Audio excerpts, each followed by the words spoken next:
Bienvenidos a todos y todas, ¿qué tal? ¿Cómo estáis? Soy Javier Echeverry y este es el nuevo cierre de Wall Street. ¿Y de qué se trata? Se trata básicamente de asistir al cierre de Wall Street con un profesional. Al final soy trader, inversor, dirijo distintas empresas y llevo un montón de años en el sector financiero. Vamos a contaros un poquito qué es lo que vamos a tener en el programa de hoy, justamente después de arrancar con la cabecera. ¡Vámonos!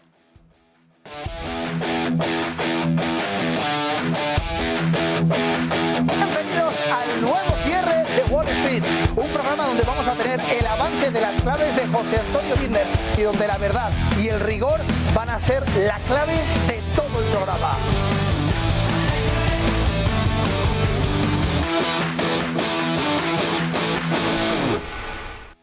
Pues ya estamos de vuelta en este cierre de Wall Street en el que hoy traemos temas súper interesantes. ¿Queréis que vayamos directamente a qué tenemos? Primero de todo vamos a hablar del tema editorial, en el que comentaremos un tema que considero muy importante, y es que es muy probable que vayamos a asistir a una gran volatilidad en el mercado de los hidrocarburos por una más que probable crisis de liderazgo. ¿Y por qué? Pues bueno, luego entraremos un poco en profundidad en ese tema concreto, pero estoy seguro que más de uno ya sabe por dónde voy.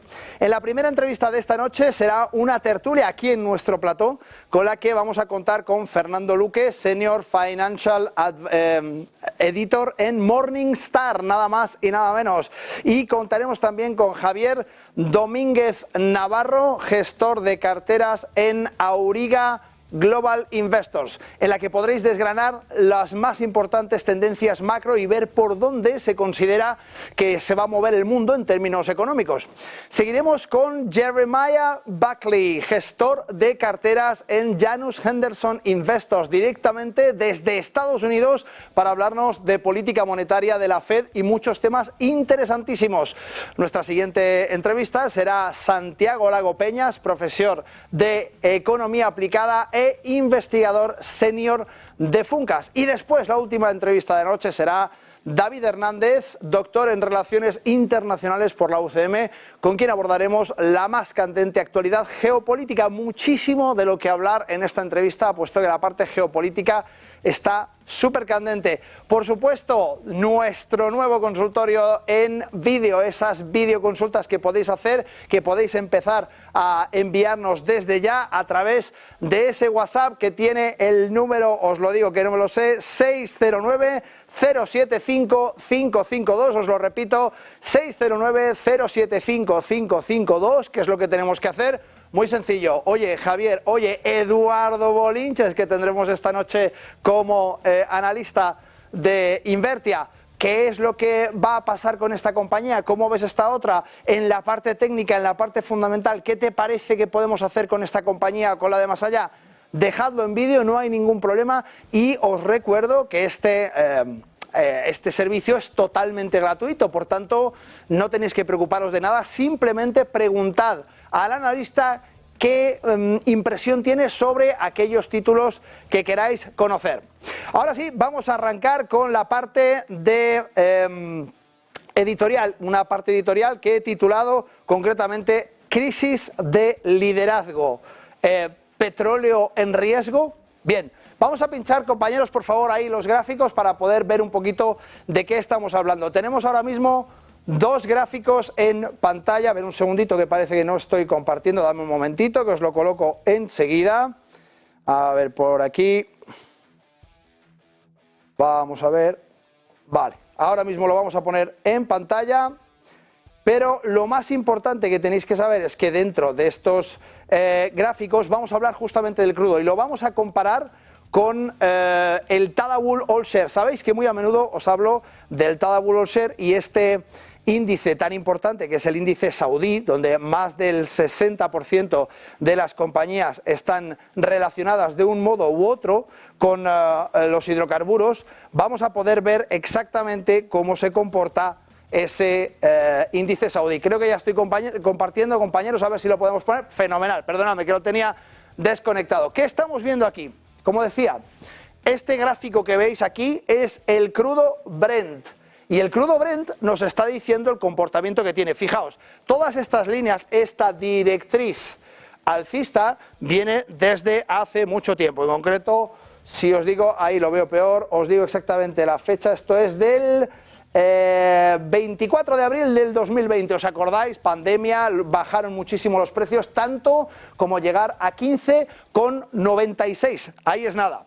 Desde esos 15,96 hemos visto alzas muy fuertes hasta llegar a los 138,09, nada más y nada menos. Y hemos visto esa caída después, esa manera de colocarse el crudo y de comportarse de una manera distinta.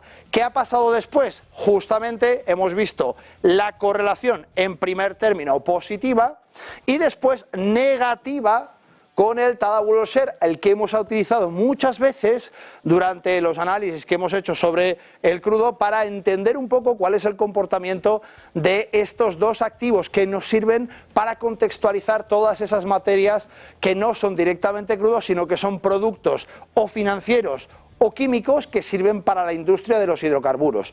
Vamos a entrar un poco en detalle sobre esta situación. ¿Qué es lo que ha pasado? Hemos visto, hoy nos hemos enterado que el primer ministro de Irán ha fallecido en este trágico accidente de helicóptero, y esto nos trae una situación complicada. Es que la confirmación del primer ministro de Irán, como decimos, en un accidente, pues abre una capa importante sobre la incertidumbre global. Recordad que tenemos uno de los productores más importantes como Irán ahora mismo en una situación en la que no hay presidente y por tanto la definición de qué podríamos hacer con esas exportaciones de crudo se torna un poco complicada. En principio parece ser que dentro de 40 días podría haber elecciones y que en principio tomaría cargo el vicepresidente de Irán, pero todavía hay muchísima incertidumbre. Esta incertidumbre de liderazgo se da también en Arabia Saudí. Fijaos, los dos importantísimos productores de petróleo, el estado de salud del rey Salman de Arabia Saudí está muy complicado. Está ingresado en el hospital para un chequeo médico que se considera rutinario, pero claro, tiene 88 años y su salud es un tema de preocupación constante. Esto está más que claro. Claro, esta situación, como decía, genera incertidumbre sobre la estabilidad de las decisiones y en concreto, pues si su hijo tomase, el príncipe saudí Mohammed bin Salman, tomase el control, podríamos ver cambios en las políticas de producción de crudo, algo que afectaría directamente a la OPEP y a la OPEP Plus, dada su tendencia a implementar reformas económicas. ¿Qué sucede con las implicaciones de la OPEP Plus? Fijaos, si hablamos de estas implicaciones, vamos a poder ver cómo muchos de los eventos que podrían llevar a la OPEP Plus a reevaluar sus estrategias de la producción para estabilizar los precios de petróleo, por estas dos circunstancias se podrían alterar. Recordad que ahora mismo estamos sufriendo lo que yo llamo una crisis de liderazgo, es decir, ahora mismo dos de las dos patas más importantes dentro de esa OPEP Plus, ahora mismo, pues uno ha fallecido en este accidente y el otro, bueno, tiene una situación de salud más bien inestable. Para esto, bueno, pues ¿qué tenemos que hacer? Por supuesto, vamos a monitorear noticias y comunicados oficiales.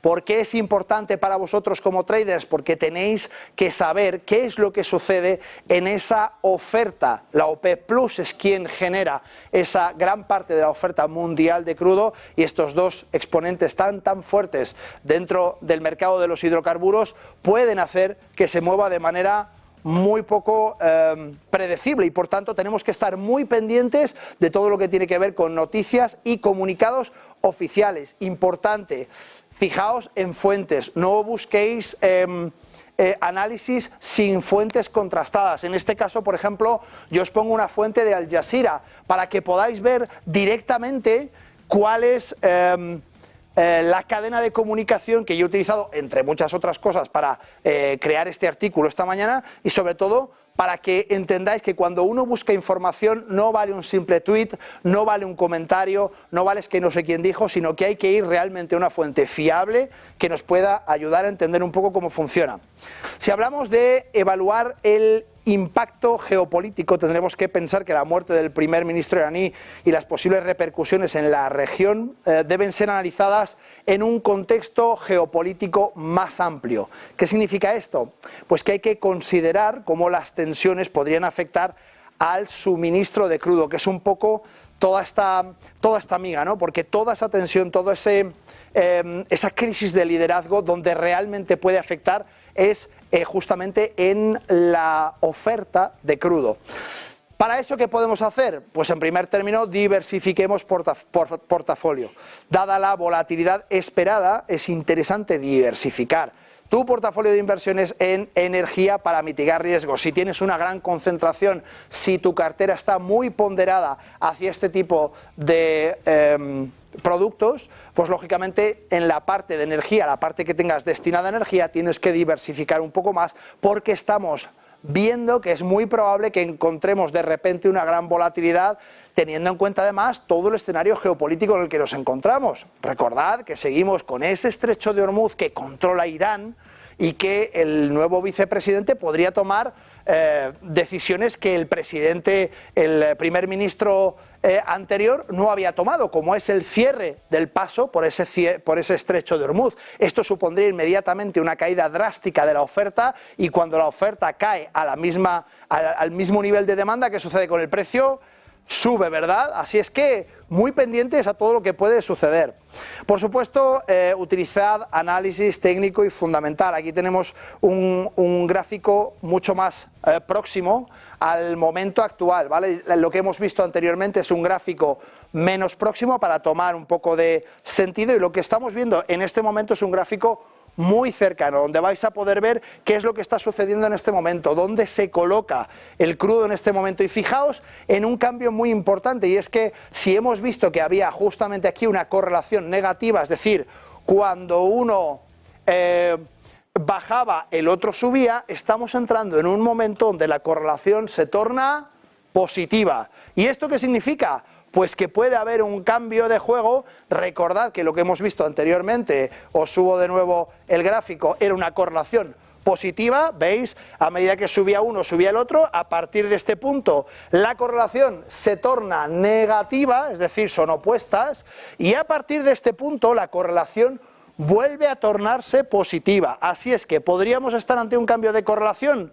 Sí, podríamos estar ante un cambio de correlación.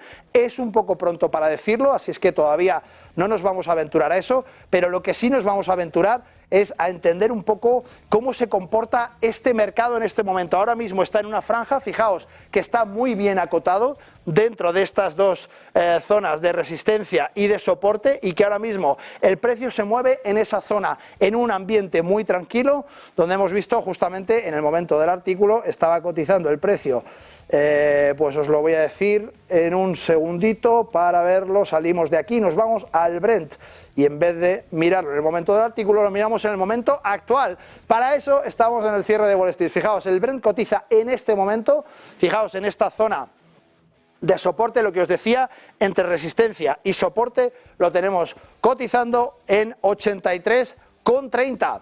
Una zona muy tranquila para ver un poco el movimiento que hemos tenido anteriormente. Fijaos, dentro de toda esta franja que podemos observar, toda esta franja nos ayuda a entender que hay una zona de acumulación de precios, ¿vale? Por tanto, ¿qué tenemos que tener en cuenta? Estad muy atentos a todo lo que tiene que ver con comunicados oficiales, con noticias referentes a estas dos partes del mundo, en concreto Irán y Arabia Saudí, que nos pueden traer, desde luego, sorpresas importantísimas. Teniendo esto en cuenta y habiendo terminado la parte editorial, que es donde quería llevaros hoy a conocer toda esta situación que creo que es importantísima, y que al final el mercado del crudo es el que de verdad nos dice cuánta oferta y demanda hay en el mundo, es la materia prima más necesitada en el mundo para salir adelante, para construir, para transportar, para cientos de cosas. En definitiva, para el comercio necesitamos el hidrocarburo. Por tanto, es importantísimo entender esta situación. Dicho esto, nos vamos directamente a publicidad y volvemos en 2 minutitos o 3 con nuestra siguiente entrevista. Quedaos aquí.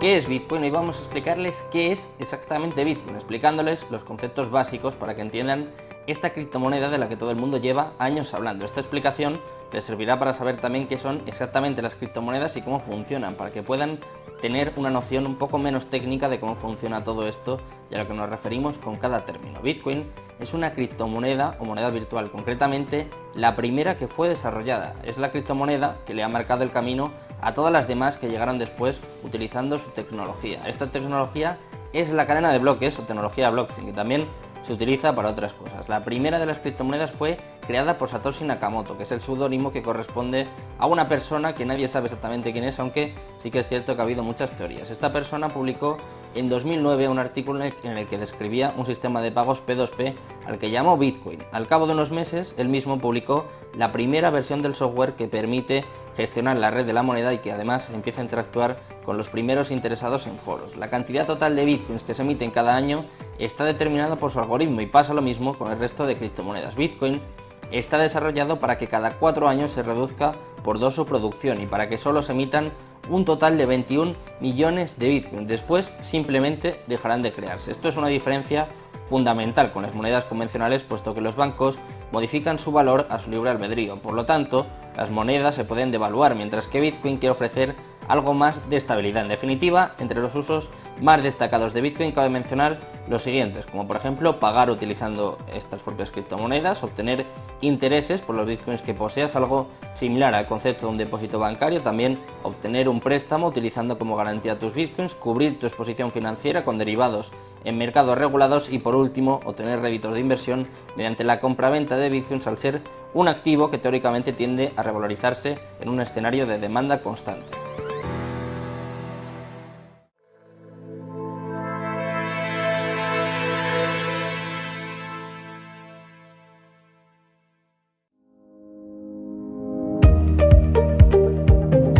Algo que a menudo la gente no da la suficiente importancia es el mercado de divisas. Y es que los cruces de divisas, que es así como se llama cuando se compara una divisa con otra, se cruzan y obtenemos un valor determinado, un valor numérico. Pero a menudo no se le da la importancia suficiente. Cuando yo me compro una camisa, probablemente haya sido diseñada, pues no lo sé, en Italia o en Francia o en cualquier sitio, ese diseño habrá sido manufacturado, vamos a decir, en China, como una de las grandes fábricas del mundo, y de ahí ya hay un cambio de divisa del euro al yuan. Una vez que haya sido facturada, probablemente haya un distribuidor por el medio que la envíe, vamos a decir, a Malasia como centro de distribución. De ahí, de nuevo, habrá un cambio de divisa. E imaginad que esta camisa ahora se va a vender, pues no lo sé, en Estados Unidos, y habrá un siguiente cambio de divisa. Todos esos pasos que vamos sufriendo, al fin y al cabo, conforman el mercado Forex, el mercado Foreigner Exchange, que es el mercado de cambio de divisas, donde no solamente se altera mediante la oferta y la demanda de inversores que entran al mercado, sino también en el comercio diario que tenemos dentro del mundo entero.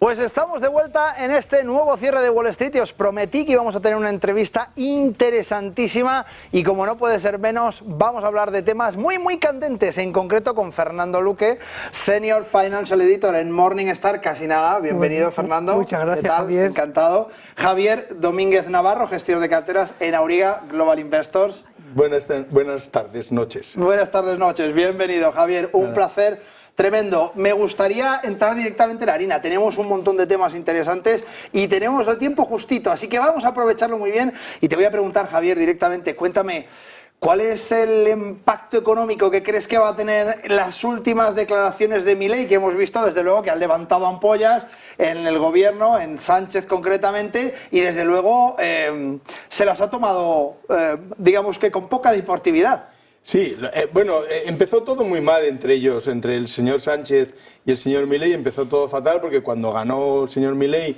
las elecciones por un 55, un 60%, una barbaridad, no recibió ni un solo apoyo, ni una sola felicitación, ni un solo acuerdo. Hay que tener en cuenta que varios presidentes izquierdistas, Lula entre ellos, le felicitaron. Es decir, que es habitual que un presidente del gobierno, independientemente de las ideologías, felicite al otro y que de alguna forma, especialmente como un caso España-Argentina, que somos socios económicos y socios y somos la madre patria, es decir, son 500 años de historia juntos, ¿no? Sí, que es casi nuestra responsabilidad, salga quien salga. Evidentemente, y como no puede ser menos, el presidente del gobierno español debería felicitar o darle la bienvenida al presidente del Estado argentino, y no ocurrió nada de eso, sino que a partir de ese momento empezaron a hacer barbaridades.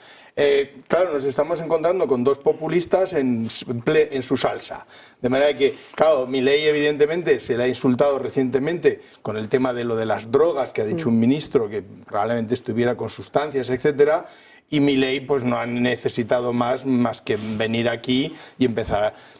Simultáneamente, además, no se le ha recibido, yo no sé si era una visita privada o no, pero eres el presidente de un Estado y por tanto se le tendría que haber rendido o al menos visitado o recibido en el aeropuerto, y no ocurrió nada de eso. Oficialmente, como se hace con todos los presidentes de todos los estados que vienen a visitarnos. Evidentemente, no necesariamente el rey o no necesariamente el presidente del gobierno, pero sí el ministro de Asuntos Exteriores o alguien relacionado con el asunto, alguien del gobierno, y nadie apareció.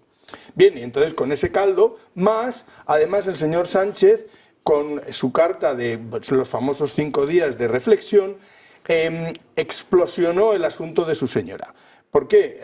Lo hizo algo que era un tema doméstico y que lo llevábamos entre nosotros, pues mira, esto son cosas de familia, pues vamos a tirar para ello. Pero fue el propio señor Sánchez el que le dio una dimensión global, hablando de ello en una carta y pidiendo 5 días de reflexión y que se retiraba 5 días, que dio, evidentemente estamos hablando de un país miembro de la Unión Europea, España, que una potencia, la tercera, la cuarta, la que seamos, pero en definitiva estamos muy arriba. Y que el presidente del gobierno, tan contestado, de alguna forma se vaya a 5 días a reflexionar a ver si se va o no, le dio una dimensión internacional que no ha necesitado más Milei que coger ese balón que lo tenía así en el aire y ¡pam!, rematar a puerta. De manera que nos hemos encontrado con dos populistas que desgraciadamente, vamos, yo sinceramente creo que no va a llegar a nada, que el efecto económico va a ser nulo, por las dos personalidades de uno y otro. Son, insisto, dos populistas, y que yo creo que las empresas, tanto argentinas como españolas, especialmente las españolas, que están invirtiendo y negociando de forma habitual con Argentina,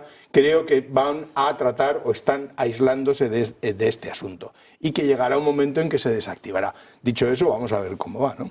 Mira, justamente esa pregunta quería hacerte, Fernando, en base un poco a lo que ha comentado Javier, que son dos populistas enfrentándose y demás. Milei empezó hasta cantando. Sí. O sea, desde luego es un showman que ha tenido, como muy bien ha dicho Javier, un éxito absolutamente abrumador en las elecciones, al cual yo he seguido un poco todo ese camino, porque indudablemente hemos visto cómo bursátilmente afectaba muchísimo, y por tanto me gustaría tirar un poco en ese sentido contigo para entender si crees que de verdad se van un poco a separar de toda esta situación, como decía Javier, todas las empresas que están invirtiendo en Argentina. Si crees que se van a sentir resentidos los intereses de inversión por parte de distintas partes en Argentina y España, o no se le va a dar? Yo creo que no, yo creo que al final esto pues no va a llegar a ningún sitio, porque además es verdad que a nivel político hay un enfrentamiento realmente pues muy fuerte entre el gobierno español y el gobierno argentino,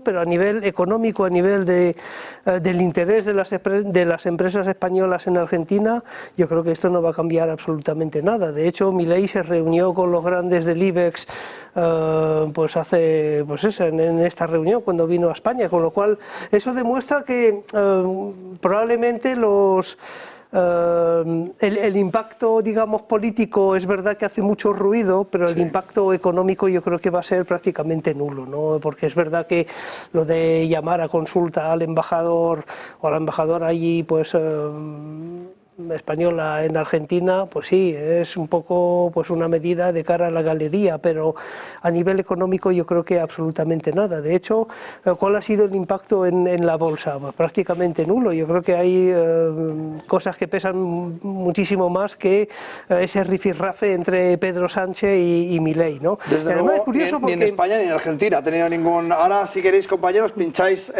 mis gráficos, que tengo puesto justamente el Merval para que podamos observar qué es lo que está haciendo y veréis que justamente como dice Fernando, iba a comentar, que comentaba un analista americano que el ETF argentino, porque aquí en España pues no hay ningún producto relacionado con el Merval, pero en Estados Unidos sí, es impresionante la trayectoria de, por lo menos de este ETF que cotiza en la bolsa de Nueva York, con lo cual es verdad que se le puede criticar mucho a Milei sus formas, incluso sus políticas, pero luego, porque yo soy un hombre de mercado, ¿no? Luego lo que miro es el mercado, ¿no? Y es un poco la prueba de fuego de, a ver, ¿está haciendo las cosas bien o lo está haciendo mal? Porque claro, ahí tiene el voto de los inversores que votan con su dinero, y ahí sí que es pues más importante que este rifirrafe político. Sí, siempre decimos al final que los mercados son un poco el termómetro de la liquidez, de la confianza por parte del inversor, y que son bien distintos al fin y al cabo de lo que es la parte política o la parte gubernamental, pero desde luego es una medida importante de confianza por parte de los inversores, y en el caso del Merval estamos viendo desde que salió Milei, así para los que no tengan el dato, un 132,26%. Ahí es nada, un índice, un 132,26%. Hay criptoactivos que no tienen esta volatilidad. Correcto. Estamos hablando, fijaos, en concreto, pues os voy a decir el dato exacto, estamos hablando de 119 jornadas bursátiles. Sí, sí. Esto es una barbaridad que yo no he visto en otro índice, a no ser, pues eso, pues de, no lo sé, de Burkina Faso. Tengo que añadir que también en la renta fija tiene una emisión argentina en euros, a vencimiento casi 10 años, 9 años, que antes de Milei estaba a una rentabilidad del 50% y ahora está a una rentabilidad del 12%. Quiere decir que ha recuperado de una manera brutal, un 12% en euros a 9 años, sigue estando bien. Es verdad que estamos hablando de un país como es Argentina y que es de la República Argentina, pero es que estaba al 50%, es decir, su rendimiento era del 50%. Sí, su rating crediticio, su credibilidad, al fin y al cabo, ha incrementado terriblemente. Efectivamente, entonces eso ha hecho que ha habido mucha compra de ese bono y por tanto ha pasado de un 50% de rentabilidad a un 12% de rentabilidad, que insisto que sigue siendo y no para de seguir bajando la rentabilidad. Que por cierto, la bolsa española tampoco se ha comportado mal. No, es decir, que hay empate entre España y Argentina, 0-0. Bueno, empate no te diría que en 119 sesiones bursátiles hubiéramos crecido un 130 y tantos %, no. Pero sí que es cierto que el comportamiento de la bolsa española está muchísimo mejor que los datos macro, sin lugar a dudas, por supuestísimo. Nos daría para una tertulia de 3 horas, Milei. Además, me encanta ver un poco el cambio de políticas como Bukele, Milei, que están realmente dando la vuelta a las cosas que hacen, independientemente de que estés más o menos de acuerdo con su política. Hay que apreciar, ¿no?, un poco ese comportamiento que realmente es admirable. Vamos a pasar al tema de Irán, que hoy es un tema candente por el fallecimiento de su primer ministro, y teniendo en cuenta un poco que es uno de los principales productores del mundo, lo decía yo hoy en la parte editorial, que realmente, bueno, pues este suceso en el que no tiene una solución de continuidad inmediata, sino que va a tener un vicepresidente. Después hablaban de elecciones en 40 días, pero tampoco es así exactamente. No sabemos muy bien cómo va a ser, lo sabremos en las próximas jornadas, sin duda. Pero bueno, se junta esta situación con que el monarca de Arabia Saudí también está en un estado de salud muy complejo. Y tenemos a Bin Salman, al heredero, el príncipe heredero, con unas políticas bien distintas a su padre. ¿Qué os parece a vosotros dos desde el punto de vista económico, desde el punto de vista de tendencia macroeconómica, que esto podría suponer en el muy corto plazo? Porque realmente el shock puede ser en muy corto plazo. Bueno, desde luego está claro que podría subir siempre que hay una supercrisis de ese estilo o un atisbo de supercrisis. El petróleo tiende a subir, como no puede ser de otra forma, porque de alguna forma los consumidores tienden a estocar y por tanto compran de más de lo que necesitan últimamente.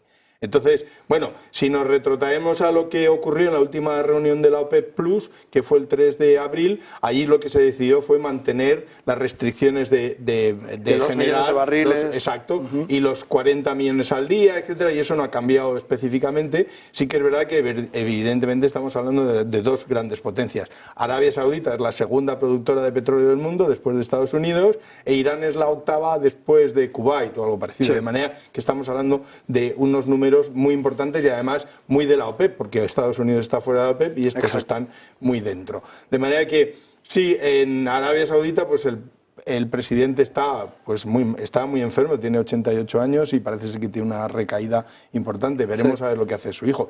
Pero sí que es verdad que en el caso concreto de una Arabia Saudita que está tan centrada en el asunto petróleo, no parece que vaya a haber muchos cambios en lo que es la parte de producción y el precio del petróleo, porque ya está todo bastante trillado y la presencia de Arabia Saudita es muy activa en la OPEP, en la OPEP Plus. Por tanto, no creo que haya grandes cambios.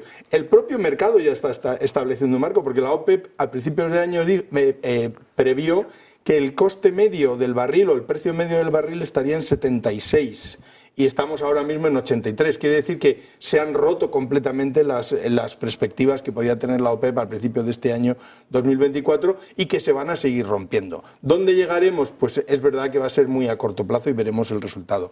Yo de momento veo que no va a haber un gran cambio, porque 83, hoy se han tenido noticias muy relevantes y sin embargo seguimos prácticamente al mismo precio de la semana pasada. No se ha movido nada. No se ha movido nada. Ahora bien, ¿qué pasaría si el vicepresidente que entraría como primer ministro en funciones decide cerrar el estrecho de Hormuz, cosa que no ha decidido el anterior presidente? A ver, yo creo que no va a haber cambios drásticos en la política iraní. Yo creo que hay factores que pueden influir mucho más en el precio del petróleo que lo que hemos visto pues en las últimas horas, ¿no? Y especialmente, ¿qué es lo que puede modificar mucho el precio del petróleo? Pues el crecimiento económico mundial, y hay que recordar que estamos en niveles muy bajos, el mundo no está creciendo. Me vas a decir Estados Unidos, bueno, Estados Unidos está creciendo más o menos al 2%, o un poquito más, pero gracias al enorme déficit público que está inyectando la administración Biden. Pero con grandísima variación, vimos casi un 5, luego 1,6, ahora el 2 y pico, en definitiva son cifras de crecimiento un poco inverosímiles, ¿no? Porque al final cuando un país crece de una forma más o menos sostenida y las variables de ese crecimiento suelen ser a muy largo plazo, no en 3 datos cambian 6 puntos. Claro, o sea, son datos maquillados, hay que recordar que en el Producto Interior Bruto pues entra el gasto público. Eso es. Claro, y si ahí pues inflas el gasto público, pues inflas el PIB. En Europa, ¿qué tenemos? Crecimiento, es verdad que hemos evitado la recesión en la eurozona, estamos creciendo al 0,3%, pero eso no es crecimiento. Eso es un crecimiento plano. Y luego tenemos China. China, pues ahí pues tampoco hay, digamos, mucho que festejar en China. China ahí está en un proceso de desapalancamiento financiero que no le permite crecer como crecía antes, con lo cual tenemos un crecimiento económico mundial prácticamente raquítico. Y claro, y eso, si le quitas lo que es la tensión geopolítica de lo que está ocurriendo en Medio Oriente, pues estaríamos con precios del West Texas pues más o menos por $60. Estamos a $80 por todo el tema de la tensión geopolítica, que es verdad que está ahí como un polvorín, ¿no? Que podría explotar en cualquier momento. Yo no lo creo, pero si quitamos ese componente geopolítico de tensión ahí en esa región del mundo, nosotros, por ejemplo, tenemos un precio del petróleo a medio plazo de $60, que es un poquito lo que yo también creo. El tema del petróleo pues está ahí sujeto a variaciones ahí pues que nadie puede pues prever, ¿no? Como lo que tú sugieres, pero bloquear el estrecho de Hormuz pues ya sería algo pues francamente importante y tendría reacción a nivel mundial, ¿no? Yo creo que si no lo han hecho es que tampoco tienen la voluntad de hacerlo, entonces no creo que haya digamos, un problema en ese sentido.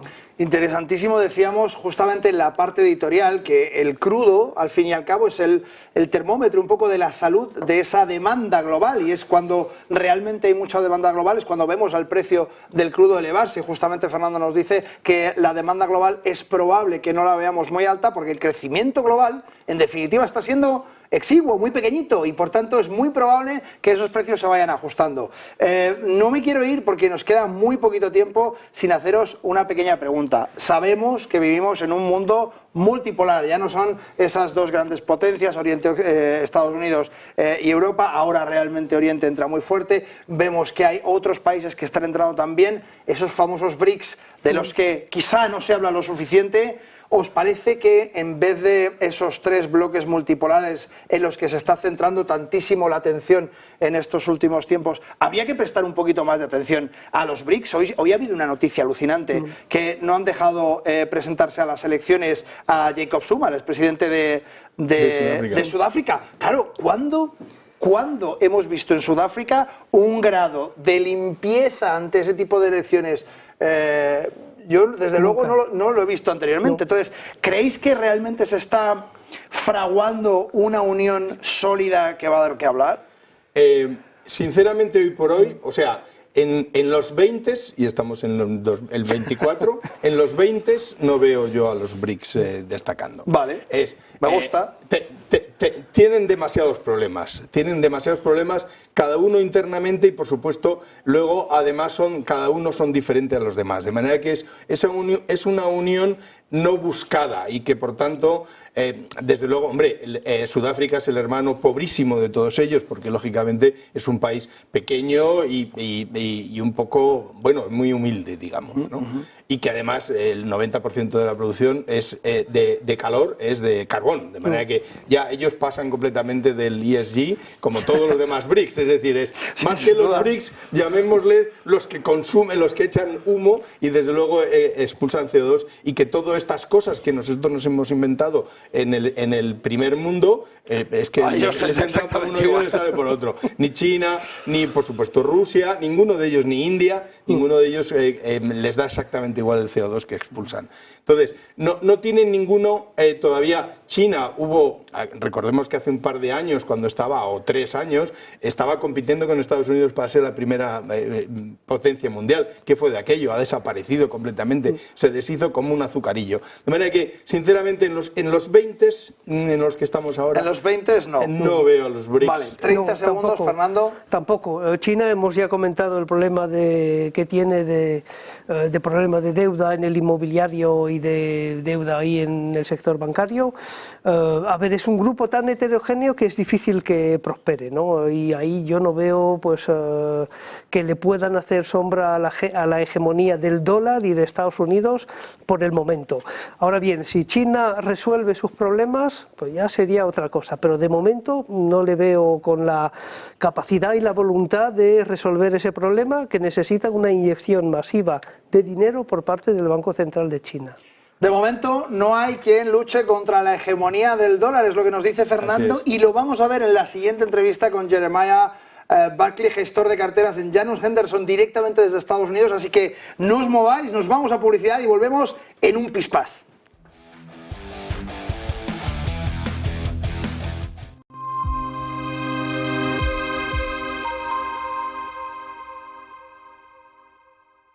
El arranque de 2024 está siendo en general positivo en el plano macroeconómico. Bajo esta coyuntura, pensamos que estos son los 3 factores a monitorizar en este segundo trimestre del año.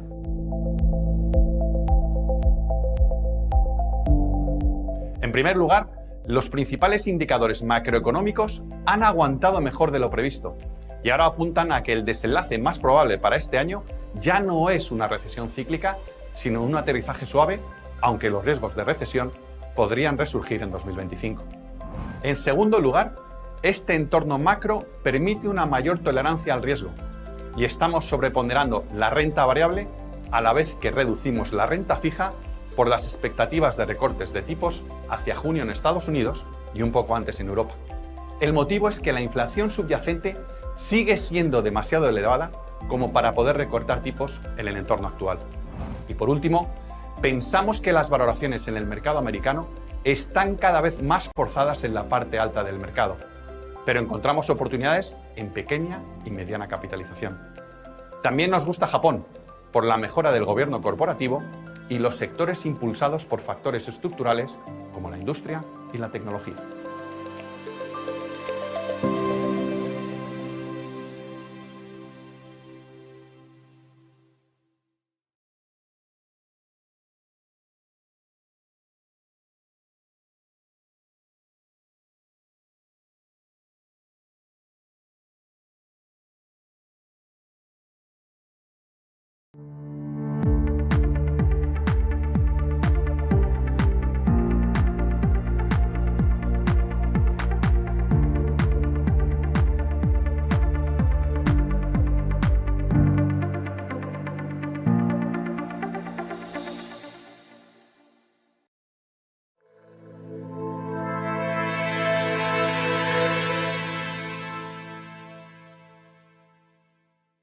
¿Cuántas veces has dicho, aquí hay más de lo que nos están diciendo? ¿Cuántas veces has visto que lo que te están poniendo como fotografía principal para mirar la actualidad está con tonitos oscuros en algún lado que no terminas de descifrar? ¿Cuántas veces miras alrededor y dices, aquí hay más información de la que de verdad?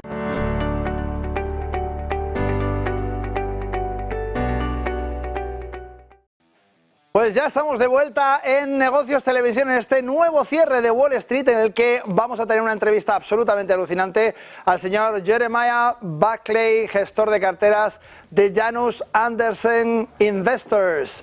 Welcome, Jeremiah. Pleased to meet you. It's nice to meet you. Thank you very much for having me on. Es un placer conoceros. Muchísimas gracias por tenerme hoy aquí. Thank you so much. It's a great honor for us to receive you here. Me gustaría preguntarle un poco al señor Buckley cuál es su perspectiva macro en relación con los posibles cambios de la Fed. What's your macro outlook in relation to the possible changes of the FED?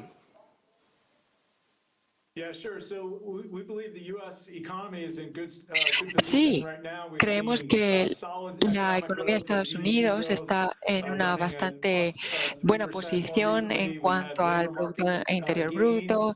Hemos visto algunas ganancias.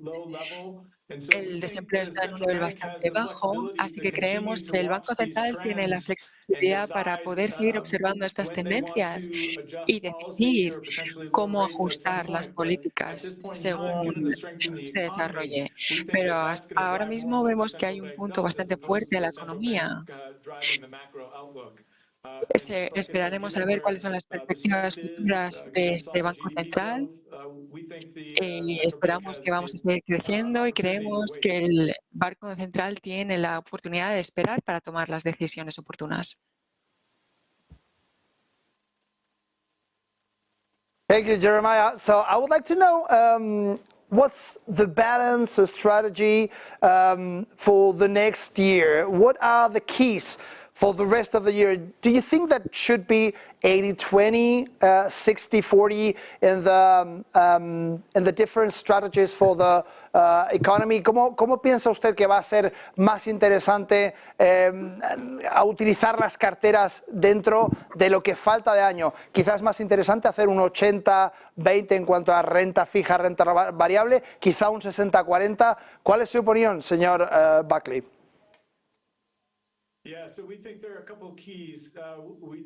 Sí, creo que hay bastantes claves al respecto. Tenemos que ver si el mercado laboral continúa estando en este buen estado.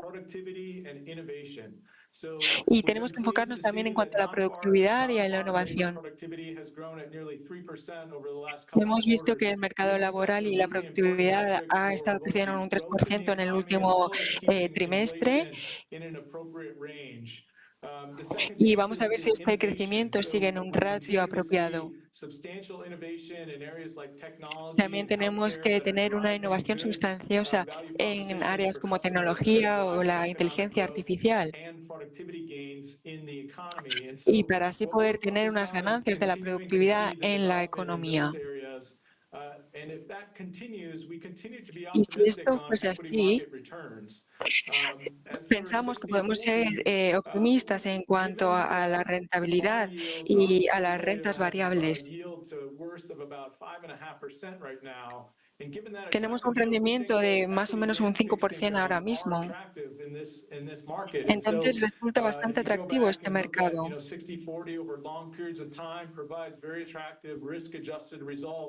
Entonces podemos ajustar un poco este riesgo dependiendo de cómo sean los resultados. Pero como les decía, dependiendo de estas evaluaciones se ven unos resultados bastante atractivos. Y otra de las claves que es bastante valiosa en esta estrategia de equilibrio de 60-40%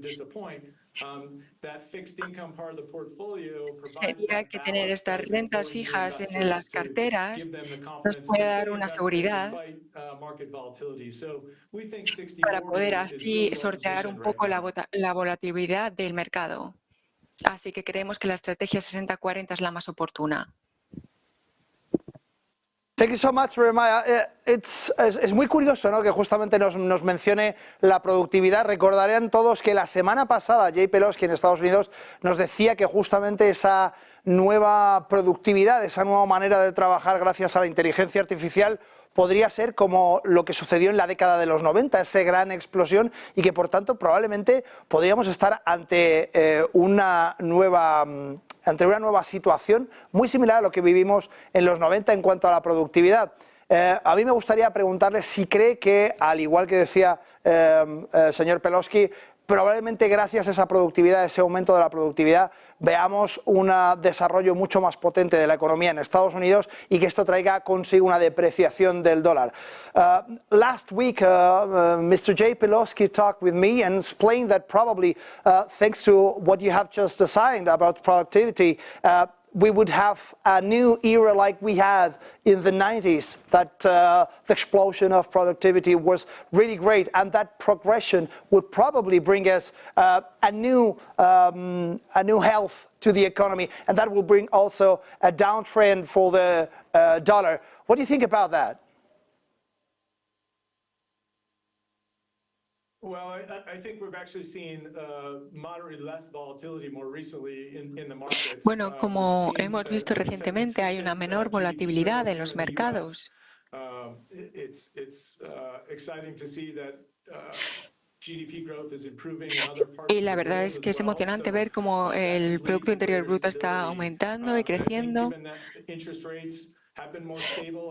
como los tipos de interés también se mantienen bastante estables, en contraposición a últimos años, y esto les dará a las empresas más confianza para poder continuar apostando y arriesgando.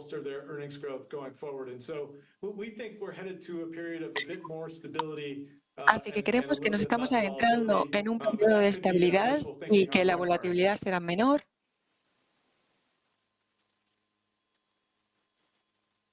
Okay, thank you. Would you realmente, si tuviera que hacer una selección entre Estados Unidos y Europa, ¿cuál de las dos economías sería más interesante en estos momentos para ustedes a la hora de invertir?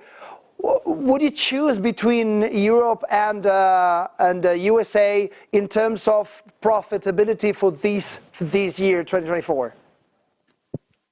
Yeah, so my primary focus is on US companies, and so I can speak. Principalmente me centro en el mercado estadounidense y puedo hablar con más notoriedad al respecto. Y según el índice de Standard & Poor's está en un crecimiento de más de 500%. Y también hemos visto un crecimiento de un 10% este año. Entonces, también teniendo en cuenta los datos de un bajo desempleo, un crecimiento del Producto Interior Bruto en un 3%, creemos que el mercado estadounidense sigue siendo muy atractivo.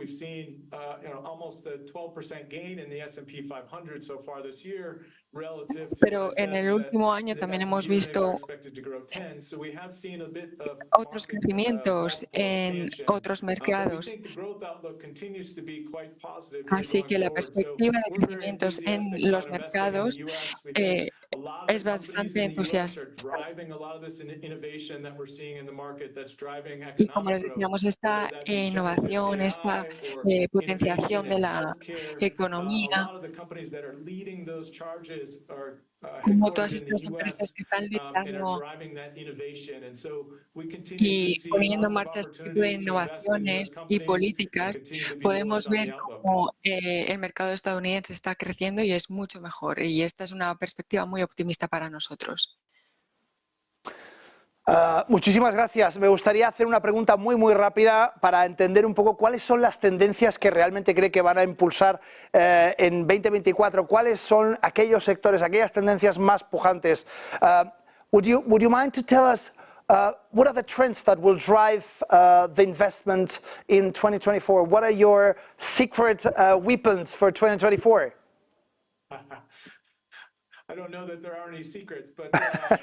No sé si hay algún secreto,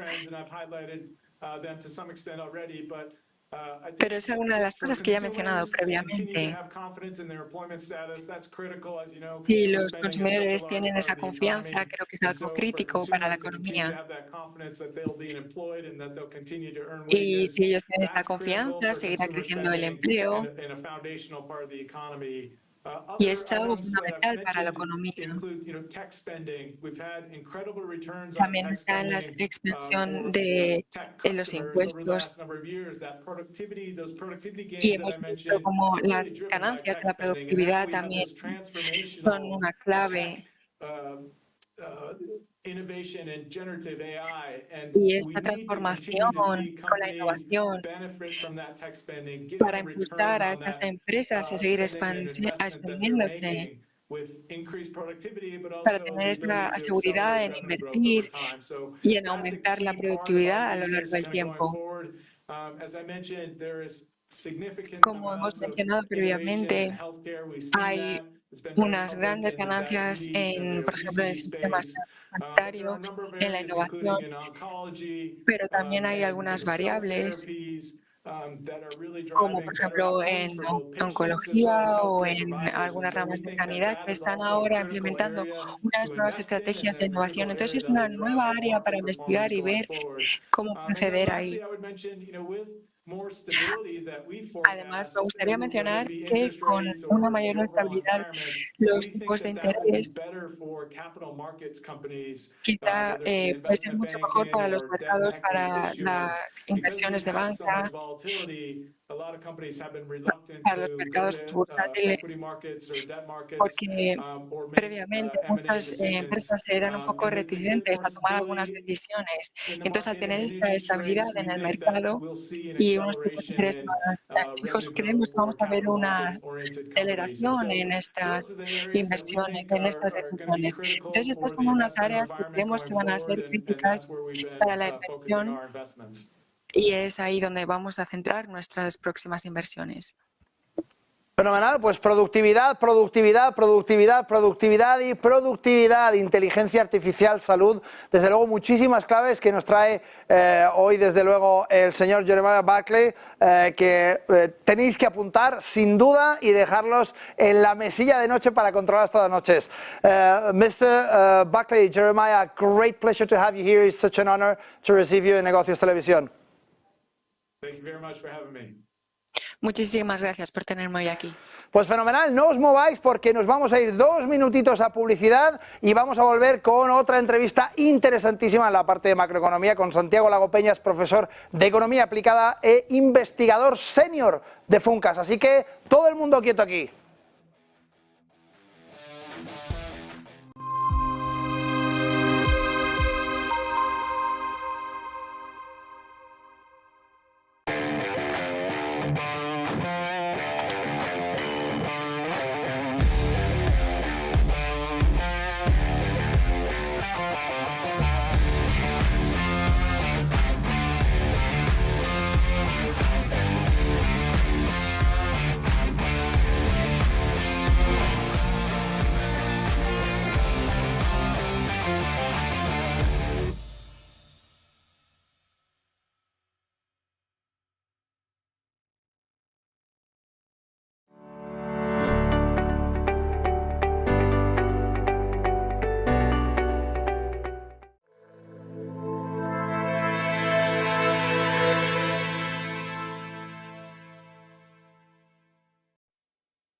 Pues ya estamos de vuelta en Negocios Televisión y es que vamos a recibir a Santiago Lago Peñas, profesor de Economía Aplicada e investigador senior de Funcas. Bienvenido, Santiago. Hola, ¿qué tal? Muchas gracias por la invitación. Un placer tenerte con nosotros hoy. Y bueno, vamos a ir directos al grano. Me gustaría saber un poco cuáles son los efectos económicos y políticos de esa prórroga presupuestaria. Bueno, yo diría que son más los políticos que los económicos, así como nota fundamental, ¿no? Digo políticos porque en realidad el gobierno tiene posibilidades legales para hacer cosas similares a las que tenía pensadas para incluir en el presupuesto, pero sin presupuestos es mucho más difícil hacerlo. Y sobre todo en una coyuntura como la actual, con esas elecciones catalanas, con unos resultados, pues en fin, que no definen claramente cuál va a ser el gobierno y que nos pueden tener paralizados casi hasta después del verano, ¿no? Por tanto, si bien es verdad que se podrían tomar caminos para ir adaptando e implementando decisiones que en principio van a los presupuestos, claro, eso requiere pasar por el Congreso de los Diputados, y con un Congreso en el que no se es capaz de lograr mayorías, pues la realidad es que estamos en un momento de bastante parálisis. Pues teniendo en cuenta ese momento de parálisis, ¿qué pensaría, cuál, Santiago, sería la receta para desbloquear esa parálisis? Bueno, es complicado, claro, porque al renunciar a la presentación de los presupuestos, lo único que te queda es el trabajo parlamentario, el trabajo en el Congreso de los Diputados, el buscar mayorías simples que te permitan ir pasando pues los decretos, los reales decretos, las modificaciones legislativas que son necesarias pues para todo. Pues por ejemplo, pues se ha aprobado un cambio de las retenciones del IRPF para los que ganan el salario mínimo interprofesional, pero si no se aprueba el decreto correspondiente, pues cuando llegue el final de año y haya que pagar, pues la gente no lo habrá retenido, pero tendrá que pagar, porque si no hay un cambio de la ley, obviamente, pues vas a tener que pagar. E igual que eso, pues podemos hablar del salario de los empleados públicos o de muchos otros elementos que el gobierno había pensado que los aprobaría, que los introduciría a través de esas otras herramientas, reales decretos omnibus, etcétera. Pero claro, en el momento de la coyuntura actual no está siendo capaz de hacerlo, y por tanto esto es lo más preocupante, ¿no? Que si no empezamos a definir mejor el escenario y sobre todo qué va a pasar en Cataluña, pues va a ser muy difícil lograr esos apoyos en el Congreso que son necesarios para poder aprobar todas estas medidas. O sea que digamos que realmente la piedra que está en mitad del camino sería esa indecisión por parte de Cataluña que estamos viviendo y que nos impide seguir adelante con esta prórroga presupuestaria y que no nos está permitiendo. ¿Qué supone al fin y al cabo? Porque quizá no todo el mundo se da cuenta de lo que supone una prórroga, ese stand-by en el que no se pueden tomar decisiones económicas porque no se sabe el dinero que se va a tener, ¿no? Sí, en España es muy diferente que en Estados Unidos, que como la gente sabe, en Estados Unidos, pues si no hay presupuestos, se cierran los edificios de administración y se despide gente. En España no es así, la mayor parte de los países europeos no es así. Hay mecanismos para seguir en situación de inercia, sin tomar grandes decisiones, pero sí, pues por ejemplo, la subida en las pensiones o los salarios de los empleados públicos se siguen pagando. Es decir, puedes seguir haciendo lo que hiciste el año pasado, básicamente, ¿no? El problema es cómo incorporas, cómo introduces las novedades, ¿eh? Porque los presupuestos son el documento en el que aparecen esas novedades de política económica, esas novedades en las políticas públicas, en educación, en vivienda, en sanidad, en prestaciones sociales. Si no tienes ese presupuesto para introducir esas novedades, te hacen falta esos otros vehículos. Y si esos vehículos no funcionan, pues efectivamente ahí sí que te encuentras en una situación de incapacidad de introducir novedades. No de riesgo de cierre, pero sí de que no puedes ir introduciendo esas novedades que son muy importantes para el gobierno, para cumplir con lo que ha prometido, pero también para cumplir con lo que le ha prometido a los socios parlamentarios en investidura. Por tanto, es verdad que la coyuntura actual, que está marcada por por lo que ha ocurrido, está ocurriendo en Cataluña, pero también tendremos que ver qué pasa con las europeas, pues ha frenado todos estos procesos de negociación y lo que parecía que se iba a poder aprobar en el mes de abril, en el mes de mayo, pues no lo estamos aprobando y por tanto las vacaciones de verano están ahí y como no lleguemos en julio, pues ya saltamos a septiembre, ¿no? Lo cual cabalga con la presentación de los nuevos presupuestos, los del año 25, ¿no? Que obviamente en un contexto en el que es tan difícil lograr mayorías y respaldos en el Congreso, pues va a ser extraordinariamente difícil poder aprobarlos. Por tanto, bueno, realmente el Gobierno hizo una apuesta y la coyuntura política no le está ayudando, no está favoreciendo para que esa apuesta vaya adelante. Pues justamente como dices, sin los deberes hechos de 2024 nos podemos encontrar con los deberes por hacer de 2025 y con las elecciones europeas justamente aquí, que es la siguiente pregunta que quería hacerte. ¿Cómo creéis que va realmente a repercutir la imagen de España, toda esa pujanza dentro de la Unión Europea cuando nos vamos a unas elecciones del Parlamento Europeo sin siquiera tener unos presupuestos aprobados? Bueno, yo creo que cuando uno adopta una perspectiva internacional comparada, pues no estamos tan mal, ¿no? Desafortunadamente, el contexto, la coyuntura internacional está tan alborotada que en realidad, pues España con sus cifras macroeconómicas en empleo, crecimiento del PIB, control de la inflación, ¿no? Pues bueno, la verdad es que no está nada mal, ¿no? Y por tanto, claro, si estuviéramos en un contexto en el que la política fuera muy bien, fuera suave, hubiera consensos y acuerdos en todas partes, en todos los países, pues hubiese soluciones sencillas, parlamentos cohesionados, etcétera, pues claro, seríamos la excepción. Pero es que la realidad es que en estos momentos en la Unión Europea prácticamente todos los países pues hay problemas de estabilidad política, de apoyo a los gobiernos y por tanto en ese sentido, bueno, lo que desde fuera desde luego no nos ven como una excepción en eso, más bien con lo que se queda es con la parte económica que efectivamente en términos comparados está yendo bien.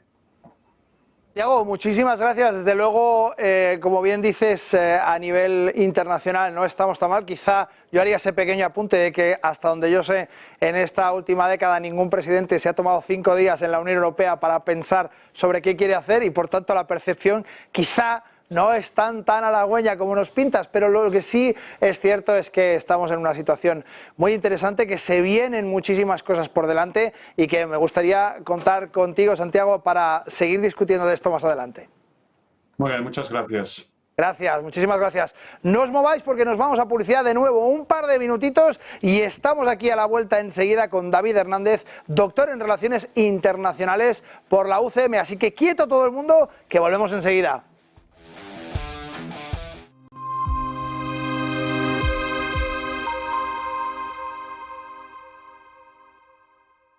¿Verdad que no saltarías de un avión sin paracaídas? Entonces, ¿por qué alquilas tu inmueble sin garantizar el cobro? Con el nuevo servicio Garantía Indefinida SEAC, tienes garantizado el cobro del alquiler puntualmente. Defensa jurídica, daños por vandalismo y protección antiocupas. Alquila tranquilo, SEAC responde.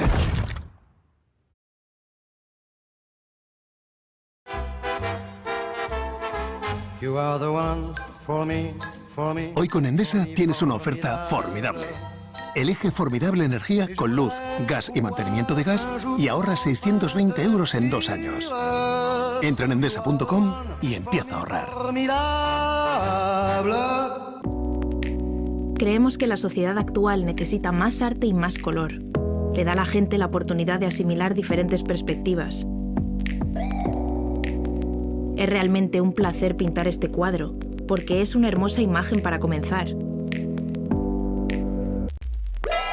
Lo último que pintaremos es el auricular en vez del pendiente.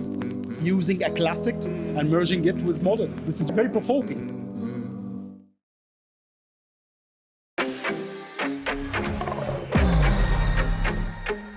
¿Quieres invertir en bolsa? Déjame enseñarte algo.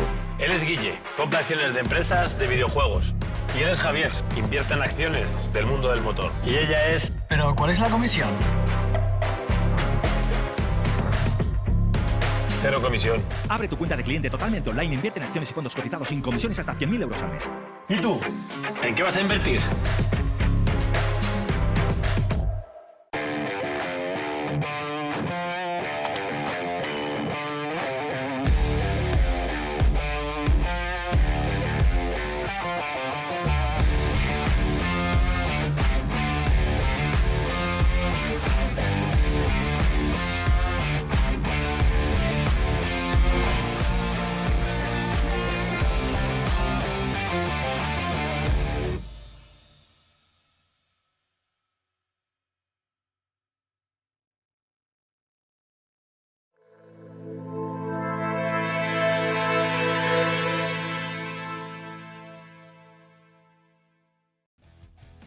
Pues estamos de vuelta en Negocios Televisión, en este nuevo cierre de Wall Street, en el que desde luego vamos a tocar temas muy candentes en la parte de geopolítica, donde vamos a hablar con David Hernández, doctor en Relaciones Internacionales por la UCM. Bienvenido, David, un placer saludarte. Buenas, ¿qué tal?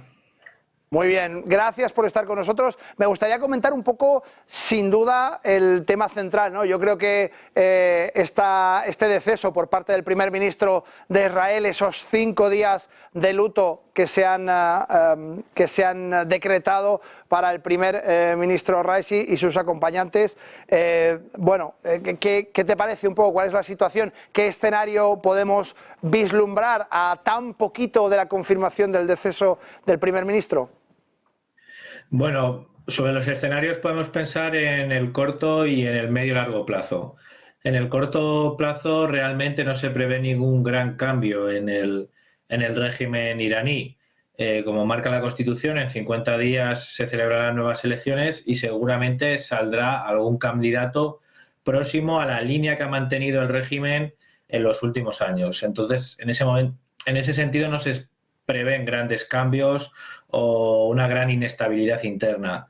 Sin embargo, si lo vemos a medio y largo plazo, sí que se presentan muchas disyuntivas, porque el presidente iraní hasta el momento era uno de los grandes candidatos para sustituir al líder supremo de Irán, al ayatolá, y se convertirse en el gran referente del país. Y esa línea, esa sucesión que parecía marcada y que parecía que existía un gran consenso entre las élites políticas, militares y económicas del país para que se produjera, se ha roto con este accidente y con este fallecimiento. Entonces es verdad que en el corto plazo parece que la política exterior, la política doméstica del régimen iraní va a seguir igual. En el medio y largo plazo habrá que ver cómo se recomponen esos difíciles equilibrios dentro del régimen iraní. Ok, mira, tengo otra noticia en la que me dice que la CPI pide orden de arresto para el primer ministro Netanyahu. ¿Qué me dices al respecto? Bueno, en este sentido, la Fiscalía de la Corte Penal Internacional lo que pide es arresto a Netanyahu, al primer ministro israelí, a su ministro de Defensa y a los 3 principales líderes de la organización terrorista de Hamas. Esto es un paso muy importante, luego el tribunal se tendrá que manifestar, porque esta es una misma línea que, por ejemplo, ha seguido la Fiscalía de la Corte Penal Internacional con el caso de la guerra de Ucrania y con Vladimir Putin. Al final, a Benjamin Netanyahu, la Fiscalía de la Corte Penal Internacional le sitúa en un mismo nivel que a Vladimir Putin con la invasión de Ucrania, y lo más importante también es que al gobierno de Israel y a sus principales responsables, al primer ministro y al ministro de Defensa, lo sitúa en una línea parecida de acusación de crímenes con los principales líderes de la organización de Hamas. Esto al final es un elemento más de presión en torno a Benjamin Netanyahu, que está teniendo 2 dinámicas de presión. Por un lado, dentro de su propio gobierno, que le reclaman ya a algunos sectores un plan para el después de Gaza, qué hacer, una presión también interna que viene de muchos sectores de la sociedad israelí, y por otro lado una presión internacional, incluso de Estados Unidos, de la Unión Europea y ahora de la Corte Penal Internacional, que piden a Benjamin Netanyahu y al gobierno de Israel dar marcha atrás a su ofensiva en Gaza. Está claro que está todo encaminado a esa petición, como muy bien dices, de dar marcha atrás a su incursión dentro de Gaza, pero quizá tenemos una principal diferencia, y es que en principio este tipo de órdenes que, como muy bien dices, se le impusieron a Putin fue porque fue, digamos, el primero que atacó a Ucrania. En el caso de la organización terrorista Hamas, fue quizá la primera que tuvo ese gran ataque con más de 2.000 víctimas que, lógicamente, hicieron reaccionar a Netanyahu y, por supuesto, a Israel y todo su gobierno. ¿No te parece que es un poco raro que se meta en el mismo saco cuando son escenarios inicialmente distintos, aunque después, desde luego, sería muy discutible la acción de Netanyahu? El presidente estadounidense ha instado en infinidad de ocasiones a Netanyahu a comedir un poco su reacción, pero, desde luego, un caso omiso por parte de Israel. Claro, esto lo podemos ver, por ejemplo, en la reacción de la administración estadounidense. La administración estadounidense, cuando la Corte Penal Internacional decidió actuar en relación a la guerra de Ucrania y en relación a la invasión rusa sobre Ucrania, la administración estadounidense aplaudió y apoyó las medidas tomadas cautelares por parte de la Corte Penal Internacional de Justicia. Sin embargo, en el caso de Israel y en el caso concreto de Benjamin Netanyahu, la administración estadounidense la ha sido muy crítica con el propio tribunal. Se ve ahí un poco la reacción de esa parte de la comunidad internacional que considera y matiza que son escenarios distintos. Sea lo que fuera, es verdad que la situación de Benjamin Netanyahu en concreto y del gobierno de Israel o de algunos de sus miembros es cada vez más delicada, porque cada vez están perdiendo más apoyos tanto a nivel interno como a nivel internacional. Justamente te iba a decir eso, ¿no? Que cada vez tiene menor apoyo a nivel interno, que creo que es la parte más importante, porque al fin y al cabo, cuando una sociedad está cohesionada con una acción militar, al final esa acción militar tiene desde luego mucho más peso a la hora de tomar decisiones. En cualquier caso, vemos cómo dentro de estos dos conflictos está empezando a mutar, está empezando a moverse, y vemos cómo Rusia tiene ya reducida esa frecuencia de ataques en el frente de Kharkov. ¿Tú crees que es posible que la siguiente estrategia de Rusia sea justamente acercarse a la capital? ¿O cuál crees que es el motivo por el cual ha reducido un poco todo ese volumen de ataques? La verdad que ese detalle sobre la guerra de Ucrania en este sentido lo desconozco y no me atrevería a señalarlo. Porque incluso creo que entre los propios expertos sobre el tema existe mucho debate sobre cuál pueden ser las acciones que pueda tomar el ejército ruso en los próximos días o en las próximas semanas, incluso cuál puede ser la evolución del frente. Y además hay que añadir otro factor, que es esa llegada de ayuda militar y económica de Estados Unidos y de otros países de Europa que puede de alguna forma sostener o equilibrar y ayudar a las fuerzas ucranianas en ese frente que por ahora parece que está evolucionando más favorablemente hacia el avance ruso. Pero como digo, realmente sobre esa guerra de Ucrania yo no me atrevo a hacer un análisis tan pormenorizado. Desde luego muy complicado entender un poco cuáles son los pasos después de una guerra tan larga y conflictos tan complejos como son el de Rusia y el de Ucrania y, por supuesto, el de Israel y Gaza, que viene desde tiempos inmemoriales.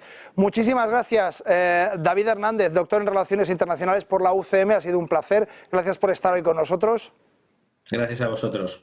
Y nos vayáis, nos vamos a publicidad 2 minutitos y volvemos enseguida. Recordad, con ese consultorio nuevo que podéis hacer de manera o con selfie de vídeo, podéis marcar ese, a ver si ahora lo hago bien, ahí está, ese 609075552, donde vais a poder justamente enviarnos cualquier duda que tengáis, nada más y nada menos que con la lista de excepción hoy, Eduardo Bolinches. No os mováis porque volvemos en un par de minutines.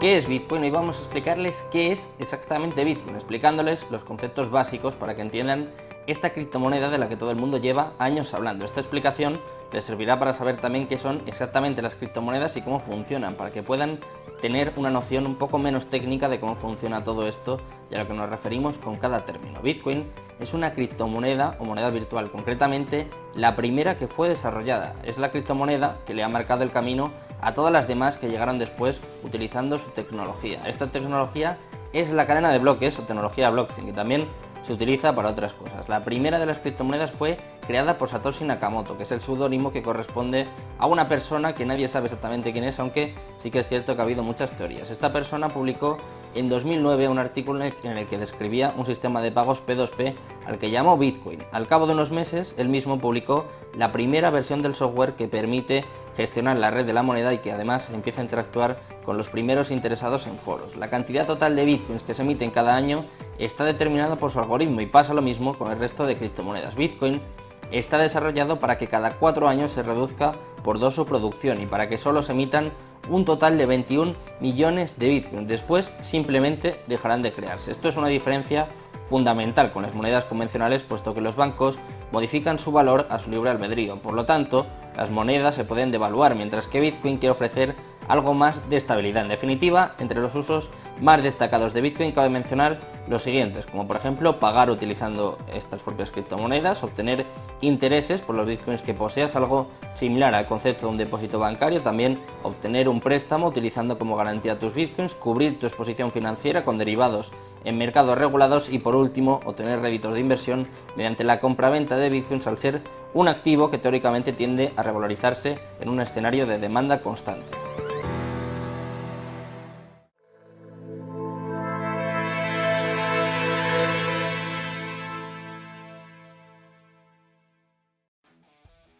Pues ya estamos de vuelta en este nuevo cierre de Wall Street y tenemos ultimísima hora, y es que resulta que AFP publica hace escasos minutos un comunicado y nos dice que el presidente estadounidense Joe Biden califica como una solicitud escandalosa justamente la noticia que comentábamos anteriormente, esa Corte Penal Internacional que solicita el arresto del primer ministro Netanyahu. Lo considera como noticia, como una solicitud escandalosa y por tanto, bueno, es AFP quien nos da esta última hora. Además, Biden critica también y dice en ese mismo comunicado que el presidente de Irán, ojo, tenía mucha sangre en sus manos, según este comunicado. Dos comunicados, desde luego bomba, que acaba de publicar, como decimos, AFP y de los cuales, bueno, pues tenemos que dar referencia en este nuevo cierre de Wall Street porque es